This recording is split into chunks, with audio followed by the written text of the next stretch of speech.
सबसे पहले आप सभी का सक्सेस क्लासेस के यूट्यूब चैनल पर स्वागत है। मैं गोविंद चेतीवाल की तरफ से आप सभी को सहस ने नमस्कार, good morning all of you. आज हम लोग एक बायोलॉजी का एक नया चैप्टर शुरू करेंगे जो ये कह सकते हैं राजस्थान पुलिस, हरियाणा पुलिस या जितने भी जो कॉम्पिटिटिव एग्जाम्स होते हैं जैसे एसएससी है, सीएचएसएल है, रीट है, उनमें एक अपना एक योगदान रखता है। और वो जो टॉपिक है वो ये कह सकते हैं कि काफी इंपॉर्टेंट रखता है और वो है आपका अंतःस्रावी तंत्र। अंतःस्रावी तंत्र, ये आपको अच्छे से पता है कि जंतु शरीर में कुछ विशेष प्रकार की ग्रंथियां विद्यमान होती है और ये जो ग्रंथियां हैं, ये ग्रंथियां मानव शरीर का समन्वय और संतुलन स्थापित करती है। इन ग्रंथियों के बारे में विज्ञान के जिस शाखा के अंतर्गत अध्ययन किया जाता है वो कहलाती है आपकी एंडोक्राइनोलॉजी। एंडोक्राइनोलॉजी, ठीक है। आपको अच्छे से पता है कि इस एंडोक्राइनोलॉजी का जो जनक माना जाता है वो माना जाता है एडिसन को, थॉमस एल्वा एडिसन। ये वही वैज्ञानिक है जिसने बल्ब का आविष्कार किया था। ये जो थॉमस एल्वा एडिसन है, इस एडिसन ने जंतु शरीर में विद्यमान जो ग्रंथियां हैं, इन ग्रंथियों को बांटा था 3 भागों में। और ये जो 3 भाग होंगे ये कौन कौन से होंगे? सबसे पहले बहिस्त्रावी ग्रंथियां। बहिस्त्रावी ग्रंथियां समझने का प्रयास करेंगे। वे ग्रंथियां जिनके द्वारा स्त्रावित होने वाला रस विशेष प्रकार की नलिकाओं द्वारा लक्ष्य अंग तक पहुंचता है, बहिस्त्रावी ग्रंथियां कहलाती है। एग्जाम्पल के लिए आ जाती है आपकी यकृत, साथ ही साथ ये कह सकते हैं लार ग्रंथि, और साथ ही साथ आ जाती है आपकी अश्रु ग्रंथि।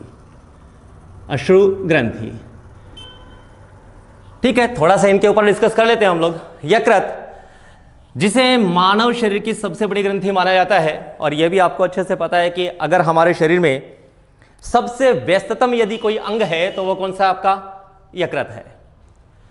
अगर लार ग्रंथि की बात की जाए तो छोटी सी बात है, आपकी मुख गुहिका में संख्या में 6 यानी कि 3 जोड़ी लार ग्रंथियां विद्यमान होती है जो स्टार्च का क्या करती है, आंशिक पाचन करती है। तो वहीं यदि अश्रु ग्रंथियों की बात की जाए तो सीधी सी बात है, हमारे नेत्रों में और ये कह सकते हैं कि अश्रु ग्रंथियां विद्यमान होती है और इन अश्रु ग्रंथियों से अश्रु स्त्रावित होता है जिसका जो पीएच मान होता है वो होता है 7.4, जो रक्त के पीएच मान के क्या है, बराबर है। तो मैंने जब पहले बात की बहिस्त्रावी ग्रंथियों की, जिसको कहते हैं हम लोग एक्सोक्राइन ग्लैंड्स, ये जो एक्सोक्राइन ग्लैंड्स वे ग्लैंड्स हैं जिनके द्वारा स्त्रावित होने वाला रस विशेष प्रकार की नलिकाओं के माध्यम से कहां पहुंचता है, लक्ष्य अंग तक पहुंचता है, बहिस्त्रावी ग्रंथियां कहलाती है। एग्जाम्पल ले लिया हमने यकृत को, लार ग्रंथि और अश्रु ग्रंथियों को ले लिया है। दूसरी जो ग्रंथि है जो एडिसन द्वारा बताएगी वो थी आपकी अंतःस्रावी ग्रंथियां। और इस अंतःस्रावी ग्रंथियों की एक ही परिभाषा दी जा सकती है, वो क्या होगी? वे ग्रंथियां जिनके द्वारा स्त्रावित होने वाला रस रक्त के माध्यम से लक्ष्य अंग तक पहुंचता है, अंतःस्रावी ग्रंथियां कहलाती है। इनको ये रस को ले जाने के लिए कोई विशेष प्रकार की नलिकाएं नहीं होती, इसलिए इन्हें हम लोग नलिका विहीन ग्रंथियां भी कहते हैं। एग्जाम्पल के लिए पीयूष ग्रंथि है, पीनियल काय है, थायराइड ग्रंथि है, पैराथायराइड ग्रंथि है, थाइमस ग्रंथि है, अग्नाशय है, और साथ ही साथ ये कह सकते हैं कि आपके अधिवृक्क ग्रंथि और जनन ग्रंथियां वो किसके एग्जाम्पल आ जाते हैं, आपके अंतःस्रावी ग्रंथियों के आ जाते हैं। एक चीज और ध्यान रखेंगे कि अंतःस्रावी ग्रंथियों द्वारा स्त्रावित होने वाला जो रस है, इस रस को हार्मोन कहा जाता है। और हार्मोन शब्द का जो शाब्दिक अर्थ होता है वो है उत्तेजना देने वाला। हार्मोन शब्द का जो शाब्दिक अर्थ निकलता है वो है उत्तेजना देने वाला, क्योंकि ज्यादातर जो हार्मोन है उनकी प्रकृति होती है स्टीरॉइड, और स्टीरॉइड वे रासायनिक पदार्थ होते हैं जो हमें क्षणिक उत्तेजना देते हैं। और इस हार्मोन शब्द का जो प्रयोग है वो सबसे पहले क्या था, स्टर्लिंग नामक वैज्ञानिक ने। तो हार्मोन शब्द का जो प्रयोग करता है वो कौन आ जाएगा, आपके स्टर्लिंग साहब आ जाएंगे। ठीक है, तो हार्मोन शब्द का जो प्रयोग किया है वो सबसे पहले किसने किया है, स्टर्लिंग ने किया है। तीसरी जो ग्रंथियां हैं जिनको डिवाइडेशन किया गया था, और वो कौन सी होगी आपकी, मिश्रित ग्रंथि। मिश्रित ग्रंथि।